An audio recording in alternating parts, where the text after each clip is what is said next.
قدرمن لیدونکو د هر څه مخکې السلام علیکم ورحمت الله وبرکاته. نن راغلی یو د کار او ټولنیزې چارو ریاست د پروان ولایت ته او له رئیس صاحب سره مرکه لرو. له دوی د احوال اخلو او همدارنګه د دوی د ادارې د تشکیل په اړوند او همدارنګه به دوی لاسته راوړنې او فعالیتونه چې د ولس لپاره یې کړي دي هغه به ترې واورو. نو راځئ ستاسو وخت زیات نه ضایع کوم، د خپله به د رئیس صاحب سره مرکه وکړو او د هغه د خولې به یې خپله واورو. السلام علیکم ورحمۃ اللہ وبرکاتہ. مولوی صاحب محترم، که موږ لیدونکو ته خپل ځان ور وپېژنو او تعارف مو ورته وکړئ دا به بهتره وي.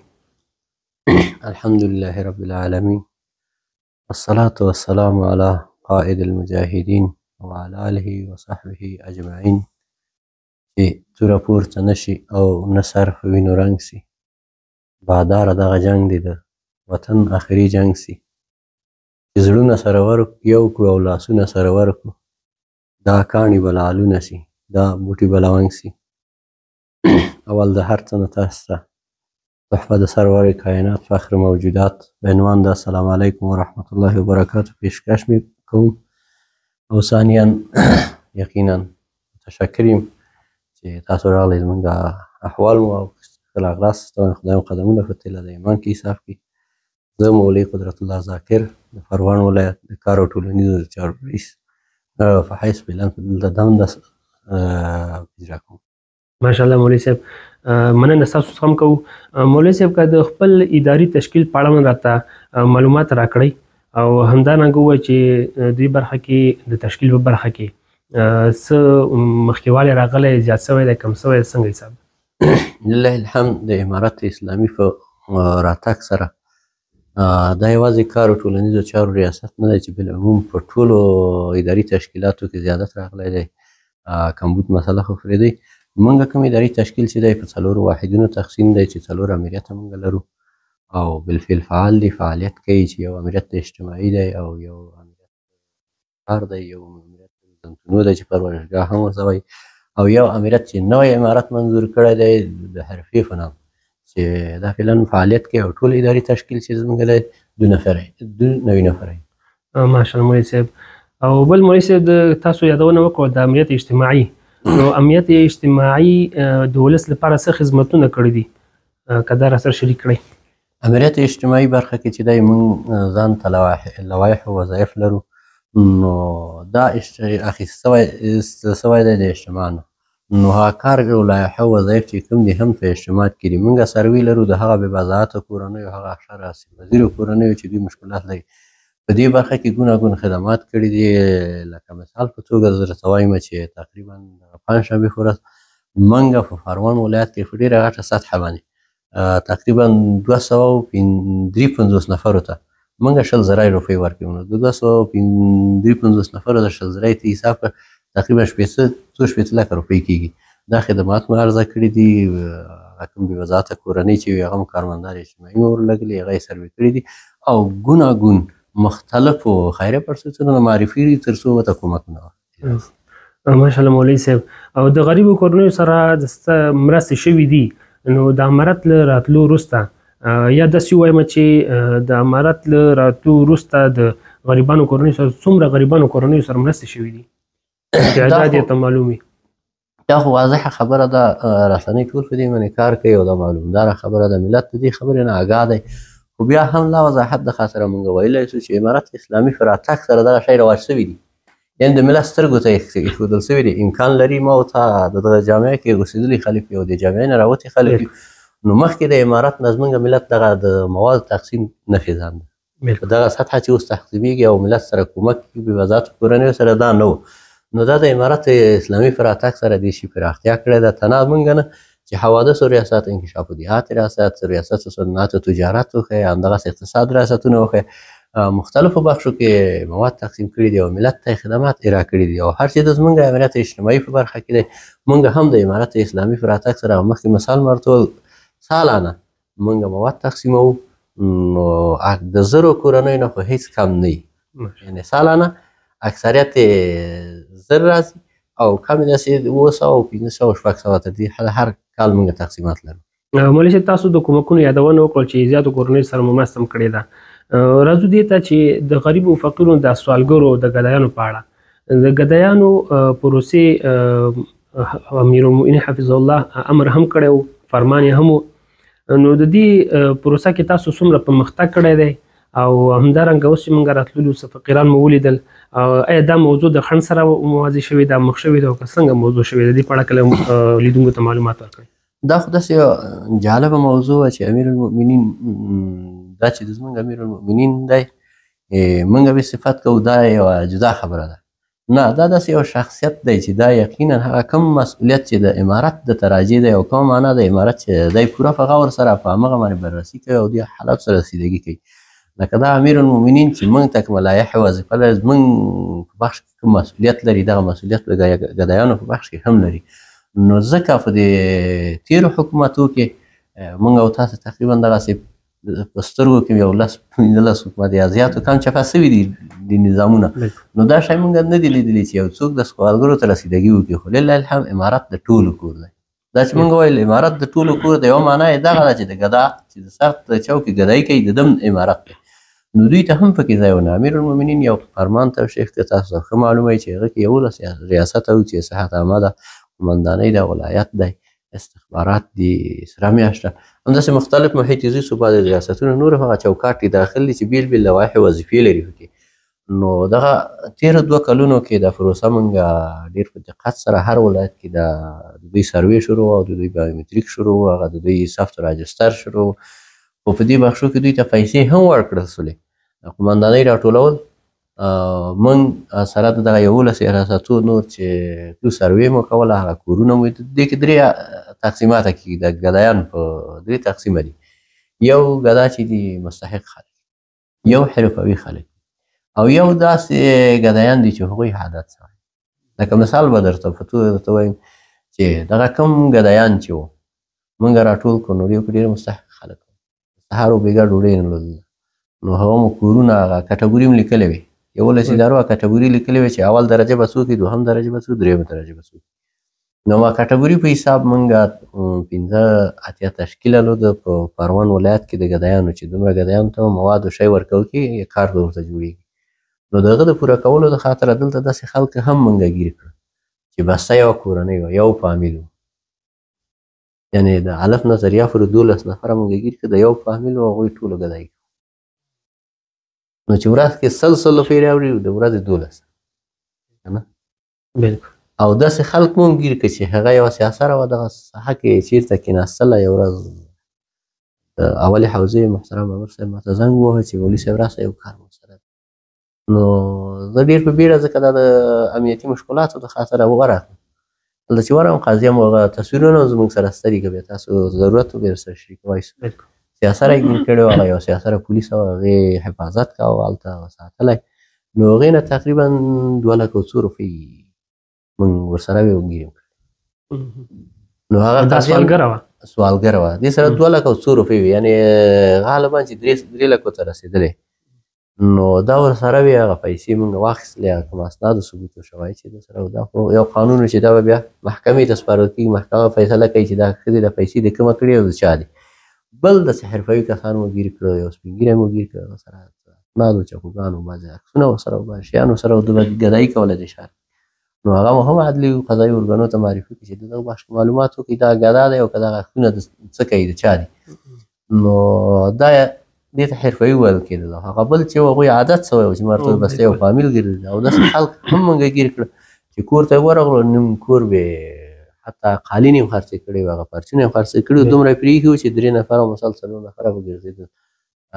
لکه دلته د وفیان هوښیارۍ کې یو سپین ږیری سره د زویه ګرځي دواړه سترګو لانډري معذور دي.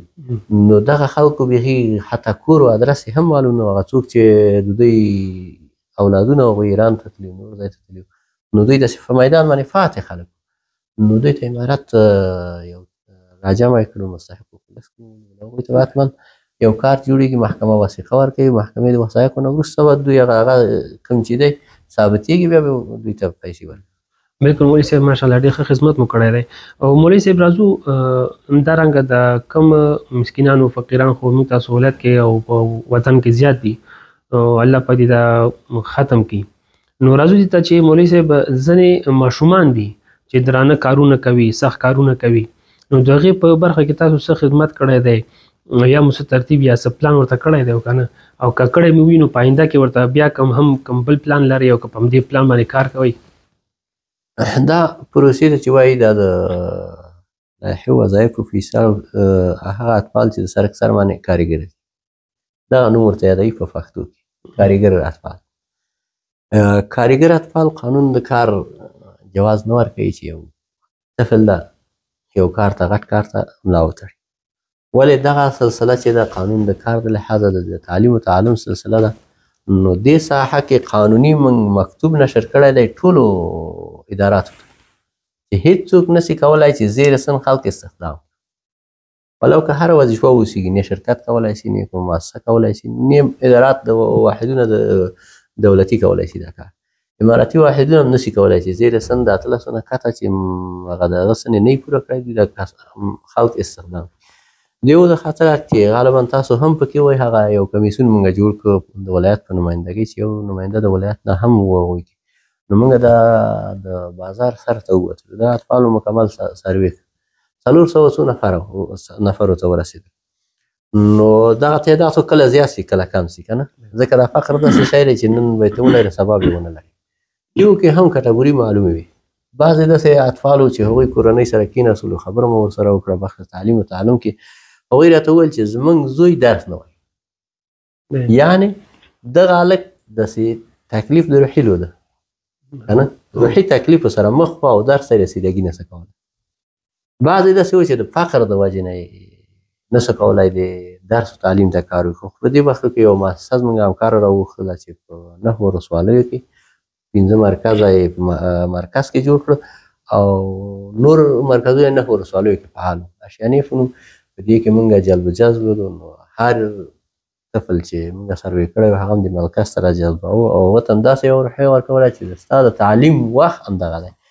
نو اکثراتو په دې باندې قناعت هم وکړو یو زمینه د هغه هم وسوله مونږ یو ثبت راجستر هم په دغه برخه کې وکړو نو بیا هغه څوک چې یقیني مشکلات یې لودل او درس ته ضرورت لرل د هغوی معرف ته معرفي کړو نورو تعلیمي ادارو ته معرفي کړو لکه یقین بنیاد همداسې نور خیریه بنیادونه چې تعلیمي پروسه لري ثبت نام لري هغوی ته معرفي کړه چې هغوی ورته یو څه تعداد مواد هم ورکړي او معرف ته معرفي کړي چې هغوی تعلیم زمینه ورته قلم و کتابچه ورته مساعد کړي او بعضې هغه خلکو چې هغوی رواني تکلیف لري رواني تکلیف چې هغه باندې مشاور د رواني زموږ سره او 2 نفر او ډاکټرانو هغوی کار وکړه حتی هغوی سره به والیبال کوو چې ته والیبال خوښوې خو د والیبال وخت هم درته معلوم دی دغه والیبال وخت او دغه درس که ته ډېر شوقي د فوټبال یې د والیبال یې د یو بلې بازي یې که نه اطفال خو شوقي د دغو شیانو نو دغه وخت ستا په درس باندې نه خرابه کېږي راځه ته په دغه وخت کې والیبال وکړه دا خو ډېر ښه وخت د والیبال دغه دی لکه یا ماسپښین 11 بجې وښیه یا مازدیګر وخت وښیه یا سهار د رسمیاتو نه مخکې وښیه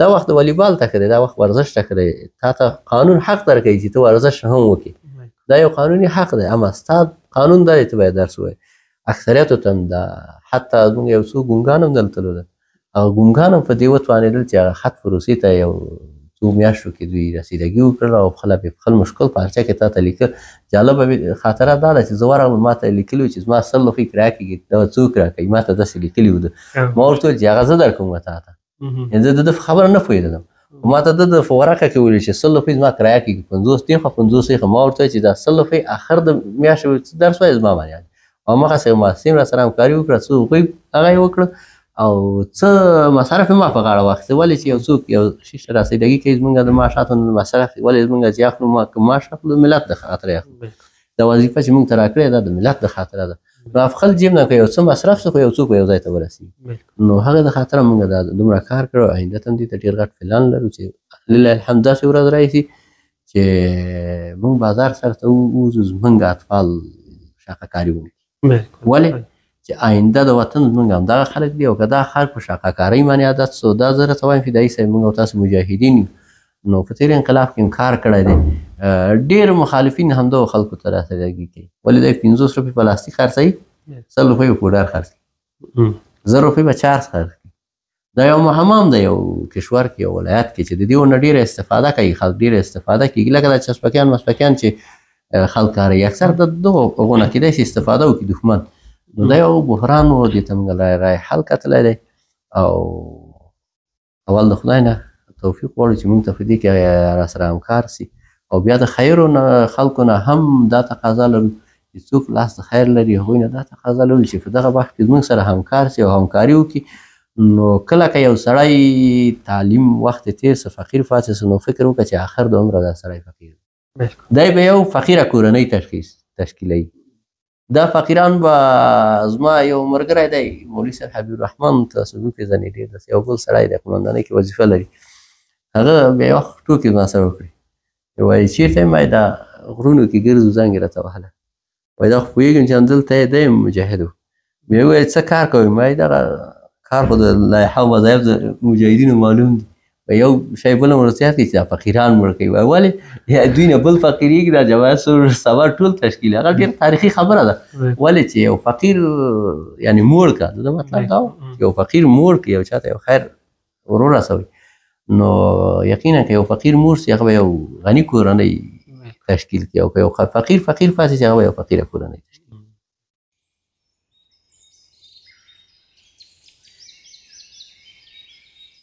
مولوي صاحب ماشاءالله راځو بلې پوښتنې ته د ټولنیز سکتور برخه کې مو چې اداري جلسې د ستاسو کنټرول لاندې دي او ترتیبات تاسو برابروي دې کې مو څه لاسته راوړنې لرئ؟ لله الحمد ټولنیز سکتور جلسې چې کوم دي دا یو پروسه ده قانوني چې ماهانه به تاسو یوه جلسه په دې برخه کې نیول کېږي. نو هغه رهبري چې دی د زموږ په غاړه ده او نور اعضا چې دي تقریبا 11 ریاسته وي په دې کې. نو دې کې هغه شیان موږ وړاندې کوو هغه اسناد موږ یو بل ته پیش کوو چې کوم خدمات په دې میاشت کې سوي دي او کوم خدمات په آینده کې موږ ترسره کوو. په دې کې مؤسسات هم شامل دي. په دې کې الحمدلله موږ ډېر خدمات کړي دي. یو د خدمتونو نه دا ده چې کوم مشکل موږ په یو بخش کې ولرو د اقشار او آسیب پذیرو او که د اطفالو بخش کې یا د پرورشګاه په بخش کې یا د جواز کار یا د بلو مسله کې نو موږ همغه جلسه کې شریکوو او هغه باندې کار کوو تر څو درته قناعت لکه مخکې ما تاته اشاره وکړله چې هغه د معرف مسله وه د اطفالو د شاقه کارو نو هغه موږ همدغه جلسه کې فیصله په دې وکړله او په دې باندې راضي شولو چې د اطفالو بخش تقسیم کړي هر چاته خپل بخش ورکړه هغوی به خپل خدماتو ته اجرا کوي. نو دې کې الحمدلله ډېر کار شوی چونکې د یو عمده مسله هم ده د یو غټ سکتور هم دی رهبري د زموږ په غاړه ده او راپوردهي هم زموږ په غاړه ده. نو دې کې ډېر کار کړی دی ماشاءالله. مولوي صاحب تاسو مخکې وویل په خپله وینا کې چې د ستاسو اداري تشکیل کې ډېر امریتونه دي او هغه دی نو یو د ستاسو د امریتو څخه امریت د کار په برخه کې امریت کار دی په دې کې مو کوم کارونه مخته وړي دي کوم پرمختګ شوی ده؟ د امریت د کار چې زموږ چې دی دا تقریبا په 3 بخشو یو بخش چې د جواز د کار دی او بل بخش چې د سروې د مطالعې بازار د کار ده او بل بخش دا ده چې حرفه موږ خلکو ته ور زده کوو او کار زمینه ورته برابروو. ماشاءالله.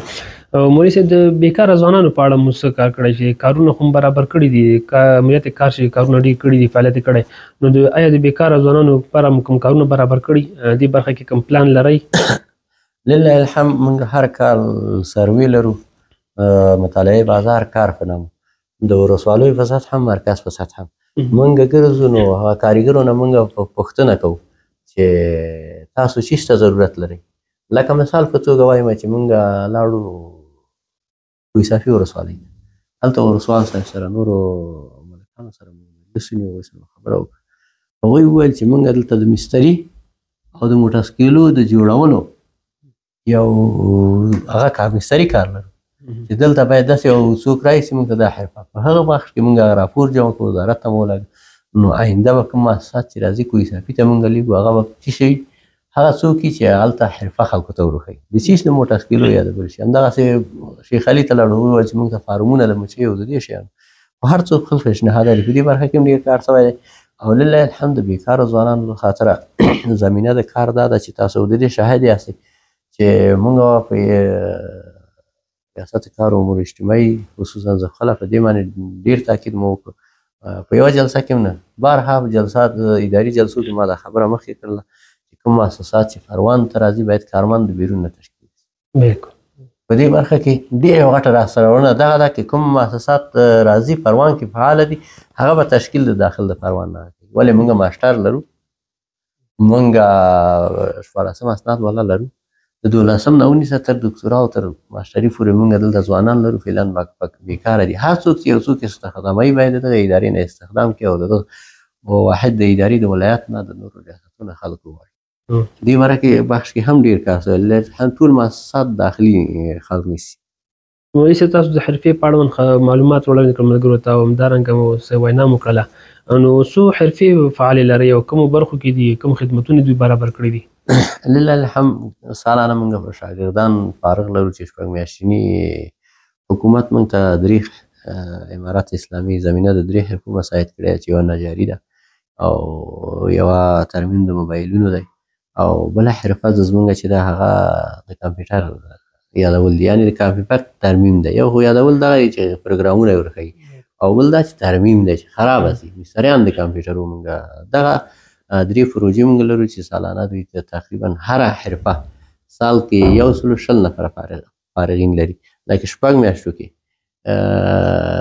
80 کسه، بیا کال چې پوره کېږي 120 کسه موږ د دې حرفو نه فارغین لرو. هره حرفې نه چې څو ورځې مخکې زموږ معین صاحب راغلی دلته موږ فارغین ورکړه او تاسو هغه شاهدان د غیس. خو یو شی په دې کې بیا ډېر مهمه دا دي چې موږ کوم سند ورکوو، اسناد ورکوو یو چاته د زموږ د حرفې نه فارغ هغه سړی که په لندن کې که په اروپا کې که په پاکستان کې که په هر کشور د خارجي کې دی دغه اسناد ولري. دا اسناد دغسې دي لکه حکومت کې 12 14 14 سند، نو د حرفې په بخش کې به د دوی دا سند فعال او د دې نه دوی کار اخیستی. ماشاءالله. مولوي صاحب تاسو د حرفې برخه کې مو ویلي او د دې څخه که داسې په لنډو ټکو کې راته ووایئ څومره محسوسات د حرفوي زده کړو لپاره خدمت کوي دلته پروان ولایت کې او همدارنګه دا راته ووایئ چې څومره ځوانان د حرفوي زده کړو څخه مستفید شوي دي؟ لله الحمد دا تیر کال زموږ سره 3 مؤسسې وې چې په دې چتر کې لاندې کار کوو. یو خیاطي په بخش کې کار کوو چې هغه نه هم تقریبا 10 کسه فارغین موږ د خیاطي بخش نه لرل او بل تقریبا یو 10 کسه موږ د نلسازي تعمیراتو د بخش نه جوړول، ځکه یو د مهم د کارونو نه چې دی هغه ترمیم د نلونو دی.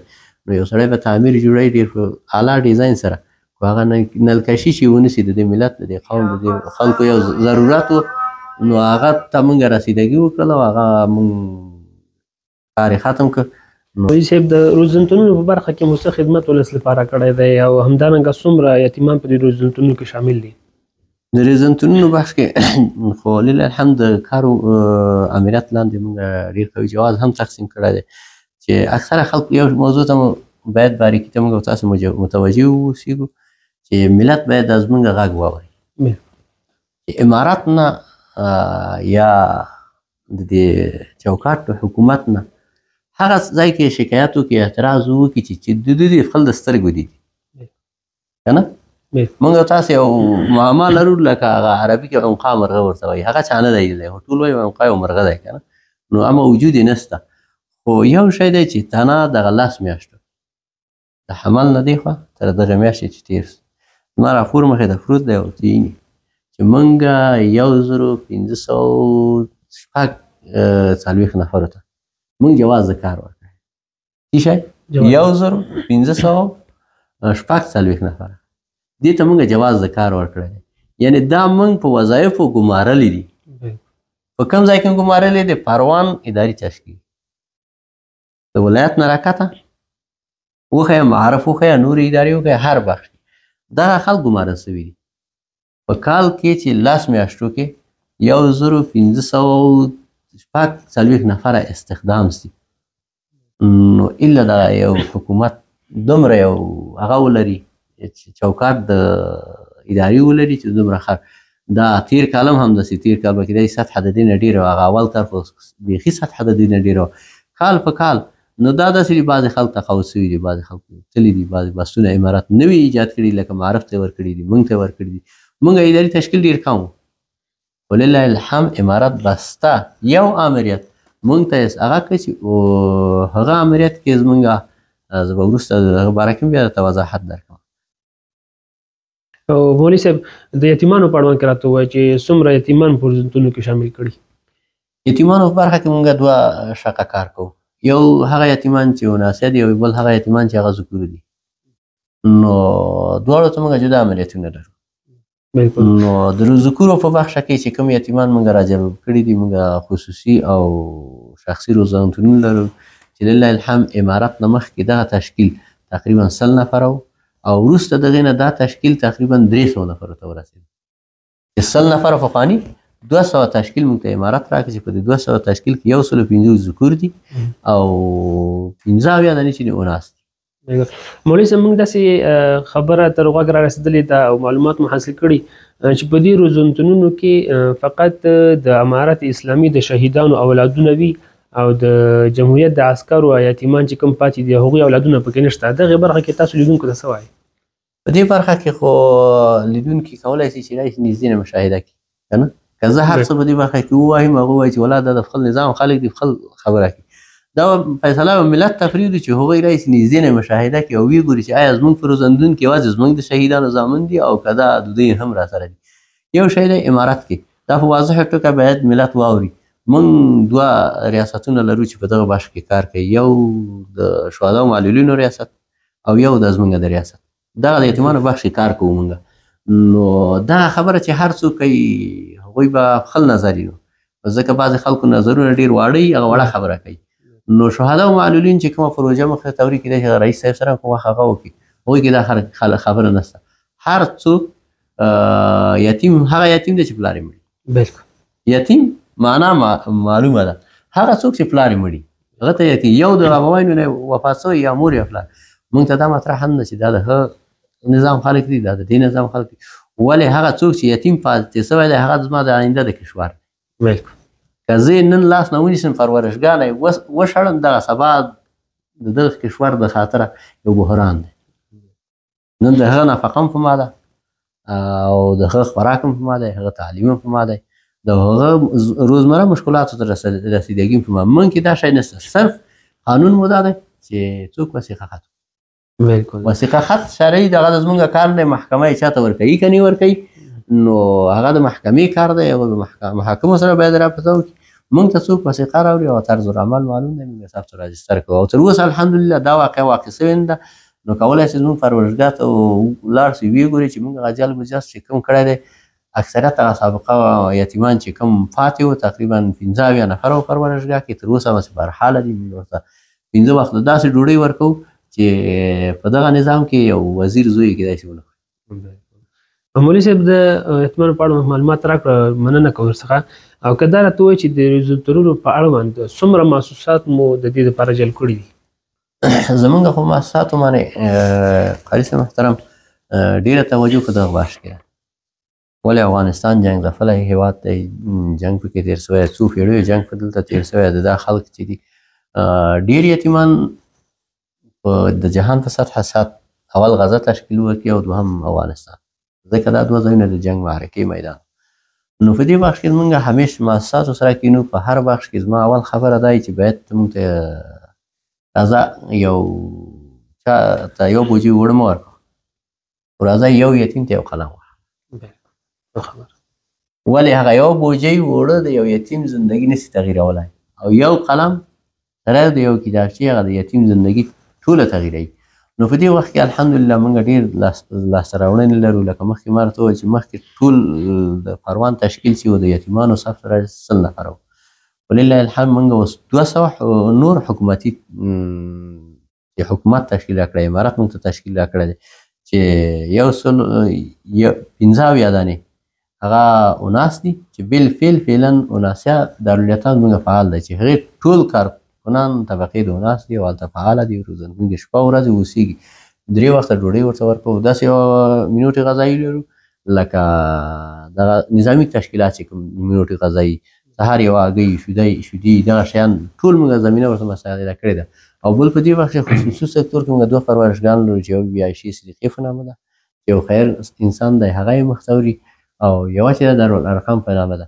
دارالارقام پرورشګاه به په وخت تاسو وکولی شئ نږدې هم وګورئ او مصاحبه به ورسره وکړئ. دلته د جیلاني زوی وزیر د حوادثو چې و د هغه کور دی نو د پروان په شارک مسعود کې دغه نه اعلی کورونه 90,000 روپۍ تنه د میهانه موږ هغه ته ورکوو معاش ورکوو. په داسې یو معیار سره پرورشګاه دارالایتام موږ روزنتون جوړ کړی دی چې د جهان په سطحه به یاره ونه اوسېږي. لکه مثال یې زه درته وایم هغلته هغه یتیمان سونا امام لري او ما ورته یې خپل اولاد ته په کور کې نه لرو. هغلته هغو یتیمانو ته داسې ډوډۍ ورکول کېږي چې هغه غنمو ډوډۍ ورته وښیي چې هغه کوټ نه وي خوړلی، طبیعي واوسېږي. یعنې ټول اسباب چې دي هغه طبیعي دي. دا مصنوعي شیان به هېڅ هلته نه استعمالېږي. او درس و هر تعلیم و زمینه ټول تقریبا هر صنف کې به 10 نفره وي او مجهز څوکۍ، مجهز راحت ځای او وضوخانې، ټول اسباب یې ښه مجهز. مولوي صاحب دا د روزنتونونه فقط په مرکز کې دي او که تاسو په ولسوالیو کې هم د دوی تشکیلات لرئ؟ فعلا خو زمونږ روزنتونونه محدود چې ما درته وویل مرکزه پورې دي، ځکه ولسوالیو تر اوسه رسیدګي نه کړې. خو یو شي ته یې رسیدګي سوې ده چې هغه کوم شاګردان چې په دې روزنتونو کې مونږ شامل کړي دي هغه د ولسوالیو نه دي. د ولسوالیو نه چې چا مراجعه کړې ده مونږ ته هغه مو دلته کړي دي، اما اداري تشکیل په ولسوالیو کې فعلا ولسوالۍ. آیا دوی ته په آینده کې کوم پلان نیولی چې په ولسوالیو کې هم جوړ کړئ؟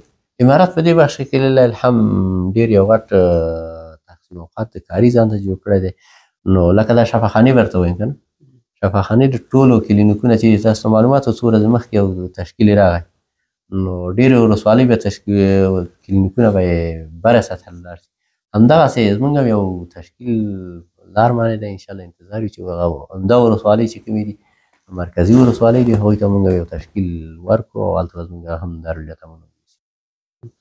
ماشاءالله مولوي صاحب، یو بله موضوع چې که په لنډو ټکو کې راته ووایئ د خپل ریاست له طرفه مو ټولنیزو چارو ریاست له طرفه او خصوصا د ستاسو پروان، نو دغه کې تاسو د بنیادونه یا خیریه بنسټونه یا خیور اشخاص څومره مو جلب جذب لرئ د دغو خلکو، څومره مو دعوت کړي دي، څومره مو جلب جذب د دوی کړی دی؟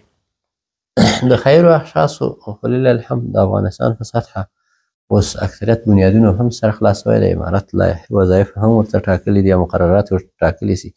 نو خیریه بنیادونه هم چې کوم کار کوي داسې یو ځای کې کوي چې هغلته ضرورت واوسي. په دې بخش کې انشاءالله مونږ ډېر کار کړی دی، ګوناګون مؤسساتو ته مو قناعت ورکړی دی او په دې بخش کې کار روان دی. نو ډېر امکانات مو د ملت ته لکه مخکې ما مثال په توګه بعد درته وویل فراهم کړي او امید د دې لرو چې ښه خدمت. ماشاءالله مولوي صاحب محترم، له تاسې مننه کوو چې خپل وخت مو موږ ته راکړه او د ستاسو زیاته مننه او همدارنګه ستاسو د فعالیتونو به انشاءالله لیدونکو زیاته فایده اخیستې وي. نو په آخر کې زموږ کامره د ستاسو په خدمت کې ده. ولس ته کوم پیغام لرئ، هغه وروڼه چې ناراضي دي هغوی ته که څه پیغام لرئ، نو زموږ کامره ستاسو په خدمت کې ده. زموږ پیام ولس ته څرګند دی، ولس ته مو دا پیام دی چې ولس باید خپل آینده په خپله وسنجوي. ولس موږ نسو ورته ویلی چې تاسې حتما تحملي زموږ حکومت ومنئ، نه، ولس باید چشم دید ولري او خدماتو ته وګوري، د خلکو تبلیغاتو باندې غلط نشي، دښمن ورنه استفاده ونه کوي. نو دا امارت اسلامي داسې یو نظام رامنځته سوی دی لله الحمد که چیرې خدای نخواسته یا زموږ نه په اداراتو کې یا د ولس نه په خپل کورونو کې کبر وسي، که خدای دا نظام رانه واخیست بیا به داسې یو نظام نښت کوي لکه مخکې چې و. زه یو تابوت والا سره ناست وم یو ورځ، ما ته وویل زموږ کار ډېر درېدلی، ولې دا تېر انقلاب کې به ما ورځ کې 100 تابوته خرڅول. لله الحمد نن ولس داسې په امن کې دی، داسې امن امنیت تامین دی که د دې ناشکري وکړو یا رانه ناشکري وسي، هم به خدای رانه ناشکری هم به دا نظام رانه واخلي، بیا به یو بل عبارات کې جوړي چې 100 رقم مشکلات به وي.